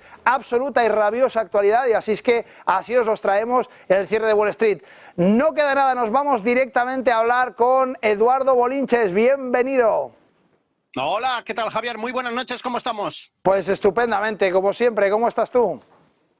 Bueno, sentado, tranquilo. No puedo decir lo mismo de ti, que estás de pie. Bueno, no, bromas aparte. Tranquilidad absoluta.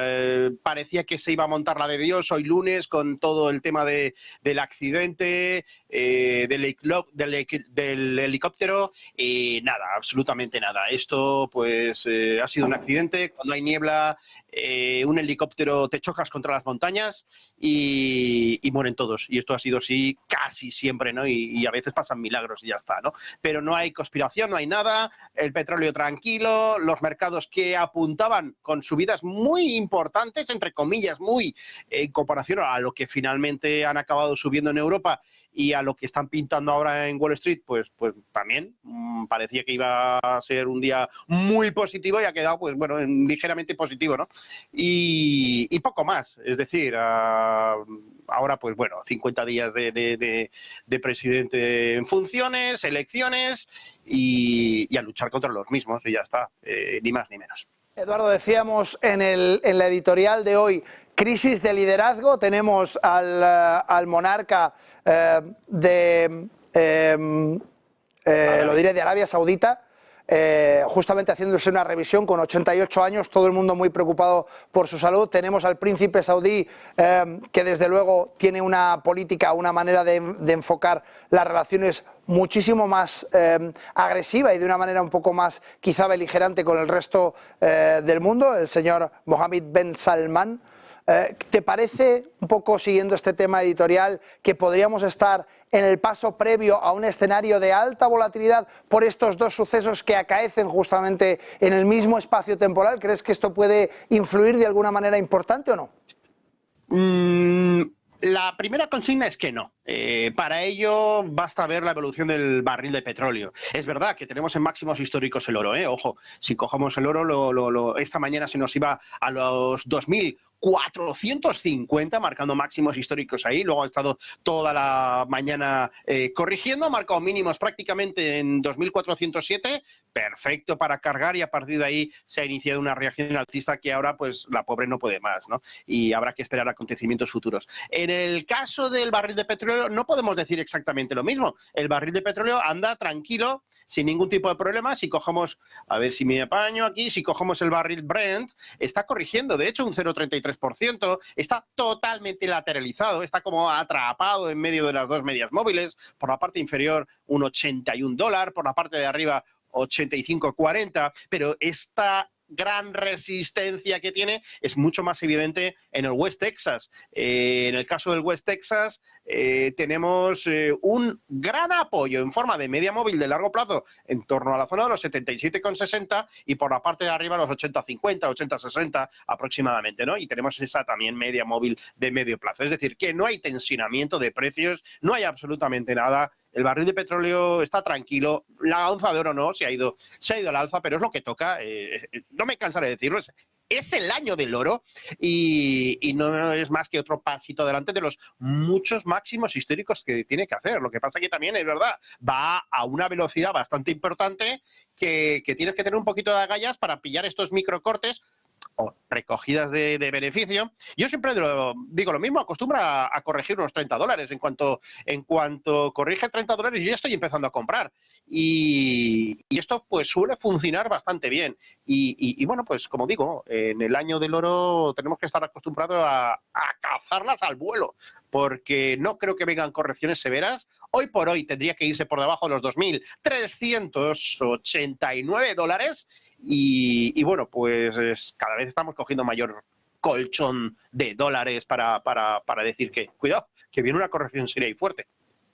Pues con esa posible corrección seria y fuerte nos preguntan qué sucede con la plata, nos dice Smarter Child. Bueno, la plata es que es la prima hermana, ¿no? Es la prima hermana pobre del oro y está un poquito más comedida, más...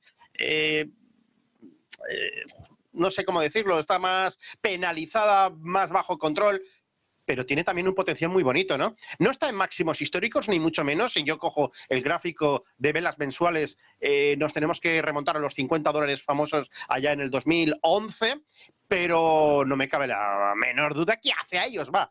Además, también ha hecho una composición bastante interesante, intentos fallidos de hacerse con la zona de los 28,5, $29, y al final esto va a romper al alza. Y bueno, pues en eso estamos, ¿no? La vela mensual hoy está muy potente, las próximas zonas de resistencia están en torno a los $35, así que paciencia, hay que saber trabajar la plata, hay que saber trabajar el oro. Es muy volátil, la plata más todavía, está muy manipulada, es uno de los activos más manipulados que yo conozco, y bueno, pues en principio se hará con los $35, le costará romper, pero también es verdad que si el oro sigue subiendo, como yo creo que va a seguir subiendo, con correcciones muy comedidas, al final los $35 caerán y nos meteremos en los 50.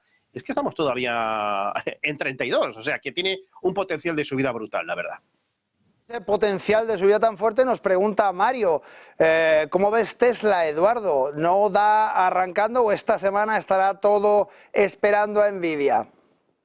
Bueno, esta semana comienza a las 10 de la noche del miércoles, o sea que todavía quedan 48 horas. Hoy es Pentecostés, ¿no? Y muchas plazas son festivos. Bueno, las plazas bursátiles abiertas, excepto la excepción de Suiza, pero Francia, Reino Unido, Alemania...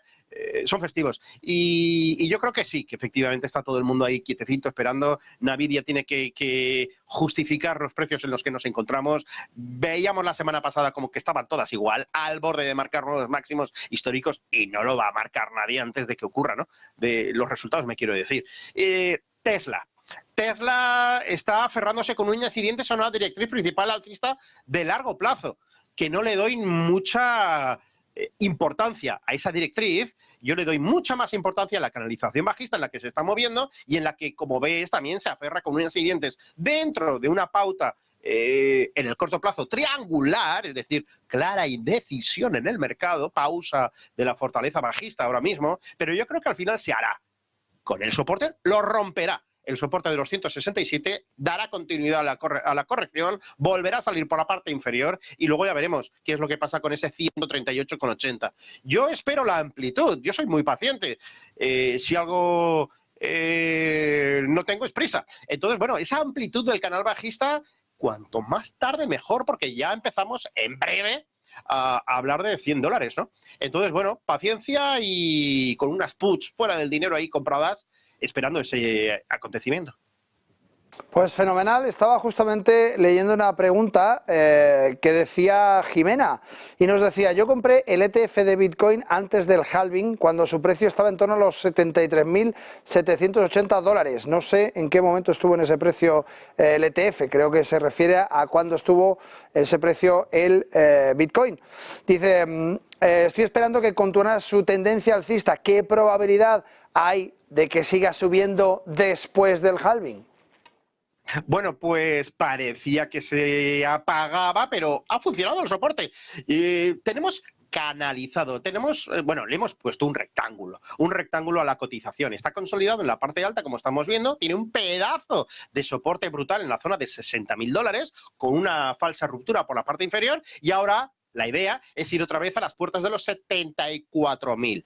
Decíamos la semana que había hecho una cosa interesante y era que había reconquistado la media móvil de medio plazo y estaba consolidando ahí, en la parte media de esta formación de rectángulo. Entonces, bueno, ¿qué pasa? Que hoy está apretando, hoy está subiendo. Le están metiendo ahora mismo un 4,51 arriba y, bueno, pues esto no debería tener ningún tipo de problema.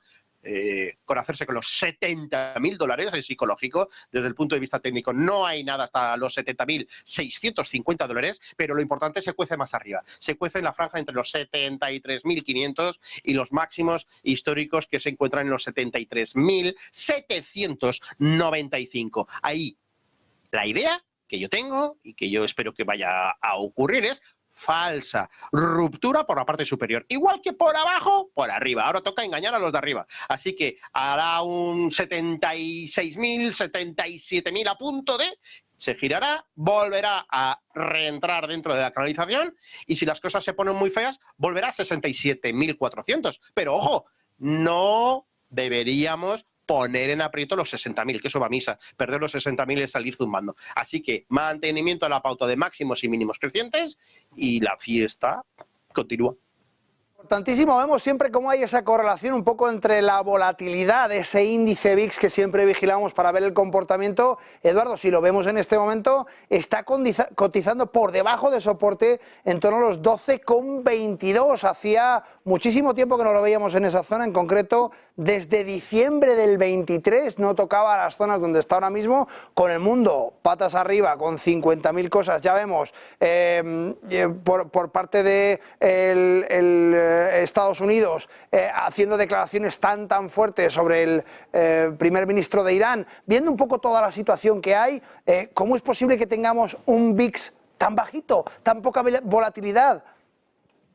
Se llama complacencia del mercado, se llama que voy a bajar tipos de interés, se llama que la bajada de tipos de interés auspicia las bolsas, las subidas y bueno, pues también salida de renta fija, puesto que va a empezar a arrojar rentabilidades negativas, como hizo antaño, ¿no?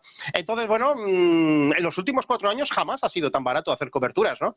Una compra de puts, que no lo estoy recomendando en absoluto porque creo que es una temeridad todavía creo que tiene un empujón adicional, pero no me cansaré de decir también que por timing, por mera serie estadística en año electoral, el comportamiento, si nos cogemos, por ejemplo, el SP500, pues es una lateralidad en la que ya se han marcado nuevos máximos históricos. Yo creía que no se iban a marcar. Y consolidación en la parte alta, un verano casi correctivo, pero tampoco grave, ni mucho menos para perder los 5.000 puntos, a lo mejor ni siquiera perdemos los 5.200 y luego ya el chuchón final de preelección, ¿no? Allá por el mes de septiembre le metemos un nuevo empujón a la alza para ir todos a votar contentos y en zona de máximos históricos. Entonces, bueno, por eso digo que si tiramos buscando correcciones, es que no hay ninguna excusa. Aquí tenemos una pauta de mínimos crecientes casi todos los días en un S&P 500. El Nasdaq, más de lo mismo. El Dow Jones de Industriales, más de lo mismo. Las pequeñas... un Russell.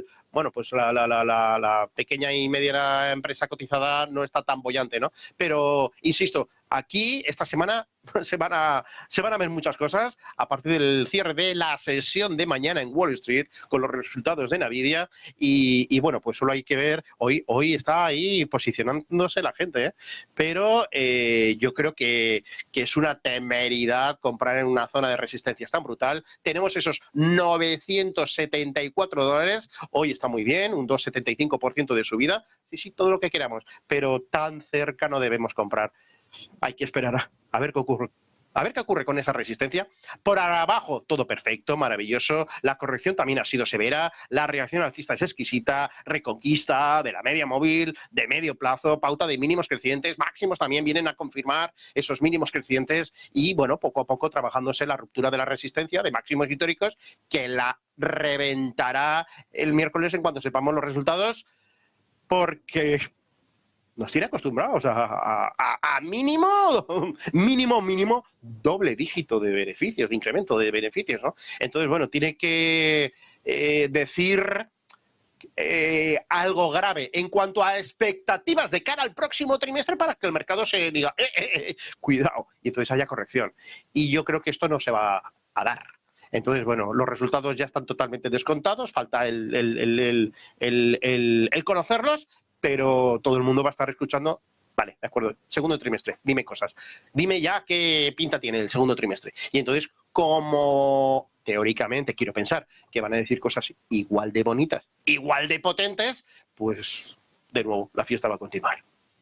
Pues desde luego esa volatilidad tan baja de la que estábamos hablando por parte del VIX hace exactamente contrario en los bonos. Y antes de preguntarte por los bonos, quiero recordaros a todos, ahí abajo, a ver si lo hago bien, ahí abajo en ese 609-075-552, ya tenemos algunos de vuestros vídeos, algunas de las consultas. Antes justamente de ir con la parte de videoconsulta, Eduardo, dinos cómo es posible que tengamos esa dualidad, ¿no? El VIX tan bajo, la complacencia de mercado con la total tranquilidad de que todo va bien y sin embargo las yield, las rentabilidades del bono americano subiendo fuertemente, lo cual significa que el precio del bono está cayendo. Bueno, bono 10 años, 4,43% ahora mismo en tiempo real, precio cotizando a la baja, como estamos viendo. La pauta de máximos y mínimos decrecientes yo creo que es evidente. Y bueno, pues es la gran burbuja de todas las burbujas que hay, ¿no? Recurro, como siempre, a largo plazo, a vela mensual. Nos tenemos que remontar y no voy a ser capaz... Sí que voy a ser capaz. El mercado alcista de bonos nace en 1982. Estamos hablando del siglo pasado, 1982. Es esta zona de aquí. A partir de entonces tenemos una clara tendencia ascendente en el precio del bono. 10 años, 30, me da igual, ¿de acuerdo? ¿Y qué es lo que ha ocurrido? Que hemos visto rentabilidades históricamente bajas y a partir de ahora vienen correcciones. Cuidado desde el punto de vista técnico. ¿Por qué? Porque ya estamos estamos poniendo en aprieto dos cosas para mí importantes. Secuencia de mínimos crecientes rota. Aparición de pauta de máximos y mínimos decrecientes. Y lo más evidente, te cepillas primero la media móvil de medio plazo, la de color rojo, y luego, posteriormente, la de largo plazo, la de color verde, que esta va a su bola, que todavía no se ha enterado de que el mercado es bajista. Así que ya tienes absolutamente todos los ingredientes de lo que es la muerte de un mercado alcista. Ojo, un mercado alcista prácticamente de casi 40 años de duración. Entonces, bueno, aquí hay mucho sufrimiento por el camino. Aquí tenemos desde el punto de vista técnico también ese 110.25 que ha sido un soporte allá por el 2012 roto, pero fíjate esto, y esto es muy evidente, soporte ante una media tan evidente como es la vela de 200, la media de 200, mínimo, reacción alcista, testeo al TIC giro a la baja y ahora falta bueno, el final del pullback, ¿no? Marcar nuevos mínimos. Aquí tenemos que ver un 106.12, aceleración de precios a la baja. Y bueno, pues estos son los tipos de interés que se nos van a ir. Se nos van a ir pues otra vez al 4,70 y luego al 5, donde lo estaríamos allá por el mes de octubre del año pasado, y a partir de ahí a ver qué diablos hacemos. Pues a ver qué diablos hacemos. No se nos van a ir, como decías tú, justamente ese número de teléfono de 609075552, como ha hecho José y nos ha mandado esa consulta sobre Autozone. Vamos con el vídeo. Hola, ¿podríais decirme qué opináis sobre entrar en Autozone para largo plazo en estos momentos? Gracias. Pues importante ese Autozone, ¿cómo lo ves, Eduardo? ¿Qué te parece? Bueno, pues esto es un acto de fe, siempre digo lo mismo. ¿Cómo diablos te planteas una estrategia de entrada en un valor que sube, sube, sube y nunca baja? Por lo menos entendiendo en vela mensual. Aquí lo tenemos, ¿vale? Año 2000, está cotizando prácticamente a $3.000. La pauta de mínimos es creciente, correcciones 2 meses a lo sumo consecutivo con correcciones, alguna que otra muy fuerte, pero claro, esto es la pandemia. Entonces bueno, ¿cómo te subes al tren en marcha? Primero de todo, ser consciente de eso, que el tren está en marcha y que no está parado. Eres tú el que tienes que empezar a correr detrás de él, alcanzar su velocidad de crucero y pegar el salto, ¿no? Entonces, bueno, yo siempre digo lo mismo, dentro de lo que es esa pauta de máximos y mínimos crecientes y que veíamos en vela mensual, vértela luego en vela diaria. Y en vela diaria vemos dos cosas diferentes. Es como si cogiéramos la lupa al gráfico anterior, ¿no? Que tenemos aquí en la esquina inferior derecha. Bueno, pues tenemos una lateralidad en la que los 2.815 han tardado en romperse. Pero fíjate, una vez han sido rotos, aquí en esta zona han sido testeados. Si yo me acerco, veo que son testeos, que sí, que todos son cierres por encima de este nivel. Es decir, no estamos viendo cierres por debajo de los 2.870 aproximadamente. Luego ya tenemos ahí el soporte. Tenemos la media móvil de largo plazo. Y ahora por la parte de arriba, ¿qué tenemos? Tenemos una pauta de momento bajista, máximos decrecientes, que han entrado en lateralidad. Bueno, pues ahí está. Ni más ni menos, ya lo tenemos. Simplemente se trata de monitorizar esto. Este rectángulo que acabamos de dejar sobre el gráfico, que rompa por la parte de arriba. Si rompe por la parte de arriba, hay que entrar protegiéndonos con cierres por debajo de los 2.860. Porque si pierde ese nivel, el riesgo de ir a 2.640 es elevado, ¿vale? Entonces, bueno, ¿cómo entramos? Pues la mitad como mucho de la posición y que sea el mercado el que nos dé la razón, con una reconquista de los 3.150 y luego, por supuesto, marcando nuevos máximos históricos. Ahí vas cumplimentando nuevas entradas. Dicho de otra forma, piramidar, añadir posiciones frente a una posición previa que viene ya siendo ganadora. Y no ponderar, que es lo que la gran mayoría de inversores hace por aquello de, mira, bajo la media, etcétera, etcétera, ¿no? Claro, si contemplamos esa segunda operación respecto a la primera, piramidando ganas, porque la media entre una operación primera comprada abajo o más barata que en la segunda, el precio medio ponderado obviamente es inferior, comienzas ganando y si ponderas, comienzas perdiendo. Así que cada uno que elija cómo quiere comenzar. Yo lo tengo claro, piramidar siempre. Pues piramidar, importantísimo desde luego. Nos preguntan también por Builders Fersers, BLDR. A ver si la tienes por ahí, Eduardo. Si no, tengo varias preguntas más, ¿eh? Smarter Child nos pregunta de nuevo por ese BLDR. La tenemos. Mira, pues prácticamente una situación bastante similar. Fíjate lo que tenemos en pantalla. Pauta de máximos y mínimos crecientes, entra lateralizada, ponemos en tela de juicio esa pauta de mínimos, se lleva por delante la media móvil de medio plazo, viene los máximos decrecientes, mínimos también decrecientes, y ahora falta al final perder la media móvil de largo plazo. Esta de aquí, los $159. Que además, fíjate con lo que tenemos a la izquierda, 159 y 159. Bueno, esto es 154, ¿vale? Pero en base a cierres estamos ahí. Luego, cuidado con la zona de 159, que viene la aceleración de las ventas. Así que, de momento, está en zona de soporte, pero o te pones por encima de la media móvil de medio plazo, 191, o no me creo nada. Pues nada, nos pregunta también Fernando, ¿cómo ves Alstom?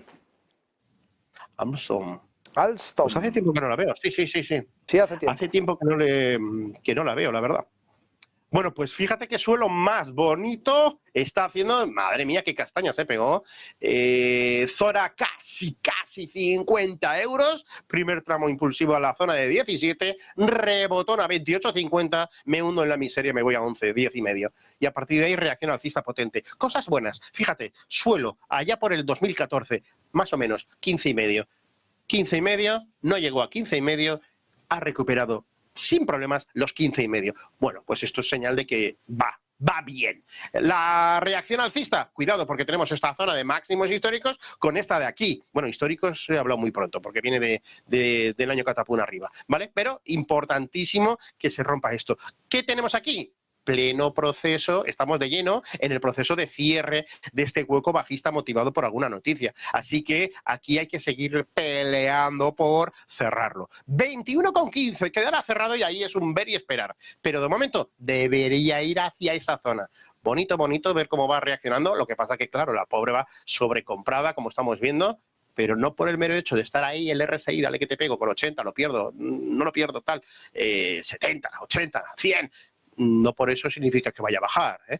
El mercado te enseña que puede estar sobrecomprado el tiempo que le dé la gana.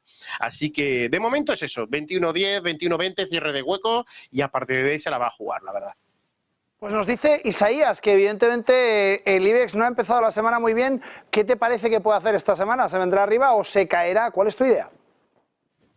Pues van a haber 2 semanas en una. La primera semana va a ser bastante tranquilita. La verdad que el miércoles cierre Wall Street nos la jugamos. La reacción esa misma noche la vamos a tener y el IBEX reaccionará en consecuencia.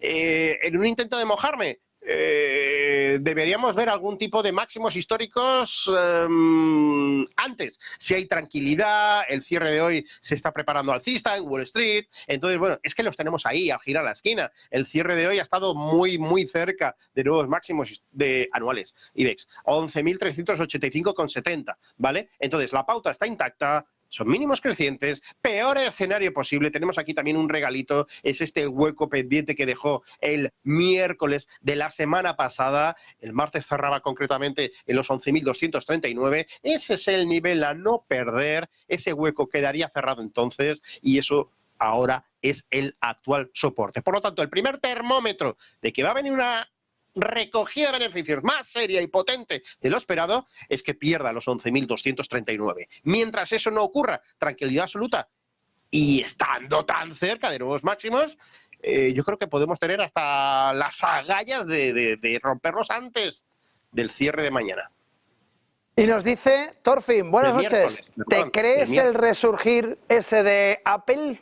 Lo ha visto que tiene un soporte en 189, dice, y que va para arriba. ¿Qué hacemos? ¿Entramos? ¿Esperamos? ¿Te lo crees? ¿No te lo crees? A ver, vamos a ver. Entrar hay que entrar antes, pero claro, esto si no lo hemos hecho no sirve de nada. Obviamente no podemos tirar el reloj hacia atrás. Aquí lo que teníamos es un pedazo de soporte brutal. Ha terminado funcionando. Hemos tenido una reentrada, motivada por resultados y todo lo que quieras, pero hemos tenido una reentrada en la formación triangular y encima ahora está rompiendo por la parte de arriba. Así que de momento, oye, maravilloso, 195. Nos vamos ahí. Nos vamos al 195. A partir de ahí vamos a ver qué es lo que ocurre, porque estaremos a nada de nuevos máximos históricos a las puertas de los $200. ¿Se va a hacer con ellos? Yo creo que sí. Y por lo tanto la consigna también es esa. Adelante, comprar. ¿Vale? Podemos comprar ya la mitad.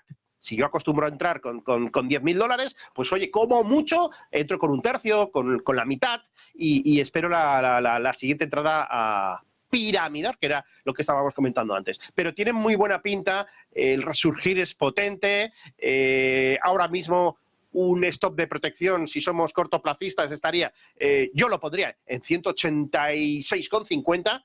Y yo lo único que estaba preocupado era si perdía esta zona en base cierres. Yo las tengo en cartera y tengo intención de tenerlas años.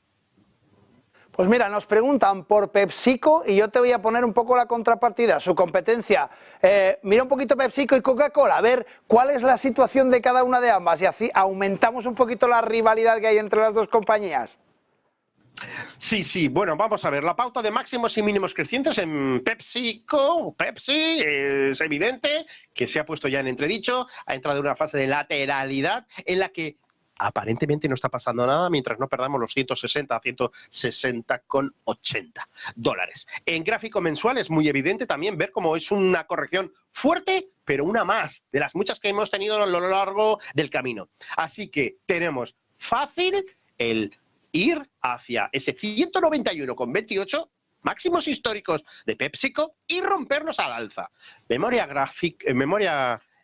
gráfica, porque vamos a poner la competidora Coca-Cola. Aquí vemos que esa lateralidad es mucho más evidente en Coca-Cola, que le está peleando, pues prácticamente, que se dice pronto, prácticamente 2 años por romper la zona de 63,50 y le está costando horrores, pero ahí está. En vela mensual también vemos ese ruido, esa volatilidad, esas correcciones tan severas que hacen, ¿vale? A mí me gusta más Coca-Cola que PepsiCo, pero ahora mismo tiene más potencial de ruptura o de acercamiento a los máximos PepsiCo, porque aquí falta que explote, falta que se haga los 64 dólares, cierres sostenidos por encima de los 64 dólares para valorar una reacción alcista que también debería ser potente, llevarle a esos máximos que teníamos ahí en un after hours en algún día. Eso fue concretamente pues el día de los resultados, un 4 de abril. Pues Eduardo, no sé si has tenido la oportunidad de ver todo el cierre de Wall Street en el programa.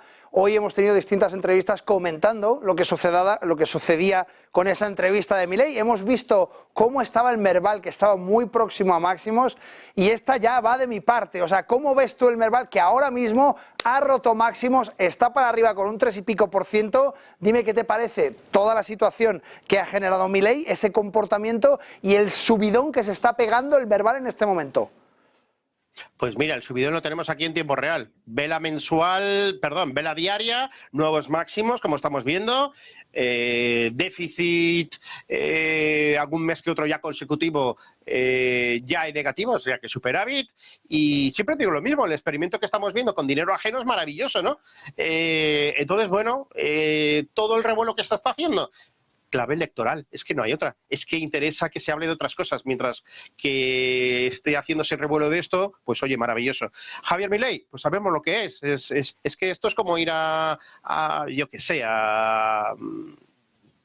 Tú sí que vales y llevarte la sorpresa de que Risto Mejide es muy antipático, ¿no? Pues esto es lo mismo, es que ya sabemos quién es Javier Milei, es pues eso, muy antipático, muy poco modal, muy rudo y es así, ¿vale?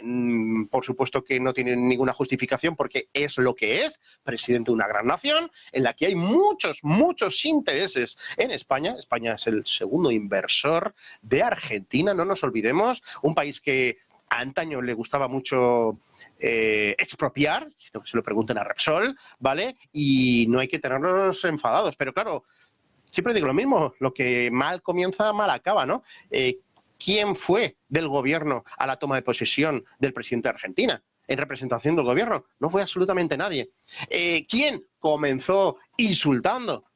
Es decir, que esto viene de maravilla. Esto pues va a seguir ahí el run de vamos a hacer más medidas tal y yo creo que hasta el día de las elecciones europeas tenemos ahí otra patata caliente en la que ojalá me equivoque, pero no debería pasar absolutamente nada. Y digo ojalá me equivoque porque hemos tenido la poca sensatez, o por lo menos el ministro de Exteriores español, la poca sensatez de decir que en unas supuestas decisiones, si no hay marcha atrás y pide perdón, pues pasaría algo más. Pero que esté todo el mundo tranquilo, familiares, estudiantes, etcétera, etcétera. Es decir, justo le estamos diciendo a Argentina donde no queremos que pase nada. Perfecto para que pase por parte de ellos y nos toquen esos temas concretamente, ¿no? Entonces, bueno, yo creo que juego político, el dinero es lo que manda y bueno, pues el dinero no está por estas cosas, la verdad. Yo creo que hay que estar bastante tranquilos y la bolsa, lo estás viendo, está, pero que muy tranquila, marcando nuevos máximos. Desde luego, muy tranquila y marcando nuevos máximos. Estaba midiendo exactamente ahora con esta última subida y viendo desde el día previo a esos resultados de Milei, son nada más y nada menos que un 155% lo que ha aumentado el Merval. Ahí es nada, ya sabemos que es verdad que partía desde un punto muy bajo y que desde luego ese agitar del avispero que ha tenido esta nueva política por parte de Milei ha traído muchísimos inversores, más allá del personaje. Lo que sí estamos viendo es que los mercados y los inversores confían en esta nueva política. Nos queda muy poquito tiempo porque hoy tenemos que cerrar un poquito antes. No obstante, nos están pidiendo Microsoft y creo que hay que mirarla. Échale un vistacito, Eduardo, por favor. Sí, por supuesto. Vamos para allá. Microsoft. 424 ahora mismo, subiendo un 1%. Otro de los valores que está a puntito de marcar nuevos máximos, y es que está ahí, ¿no? Un S&P 500 en máximos históricos, un Nasdaq en máximos históricos, como no van a estar casi todas las 7 magníficas máximos históricos, ¿vale? Y digo casi porque ya sabemos una que no está, que es Tesla, y una que no estaba hace poco, que es Apple, que ya está a punto de. Así que de momento, pues casi las 6 están ahí, ¿no? 430,83 serán los nuevos máximos históricos. En cuanto se rompa, subirá esa cifra. A por ellos, vamos a por ellos, sin ningún tipo de problemas. Es cuestión de tiempo, caerán pronto. Pues nos tenemos que ir, pero te voy a dejar una para mañana porque nos decía Javi Hernández, Sumitomo Forestry, mañana vas a venir con Y, Sumitomo Forestry, igualmente, así que Javi Hernández, no te vayas, ven mañana a este nuevo cierre de Wall Street, donde Eduardo te va a contestar justamente a ese título tan interesante, así es que gracias a todos por venir, un auténtico placer en este nuevo cierre de Wall Street, en el que os esperamos todos los días. Venga, saludos a todos, chao. Chao, Eduardo.